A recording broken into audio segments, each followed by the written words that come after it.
Speak sponsored by rxcardclub.com. Get a free prescription drug card and save up to 85% on prescription drugs.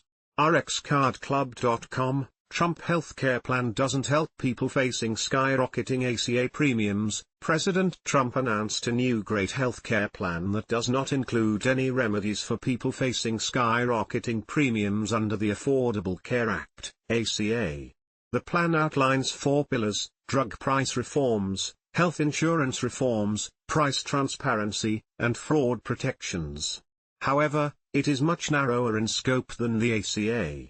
The plan is not seen as a replacement for the ACA, and it does not appear to address the rising premium payments that many people are facing. A bipartisan group of senators is still trying to hash out a bill to extend the ACA's enhanced subsidies, which the Trump plan does not include. Time is running out, as the final day of ACA open enrollment is the same day the article was published. Some senators are hopeful a bipartisan deal can still be reached. rxcardclub.com. Get a free prescription drug card and save up to 80% on prescription drugs.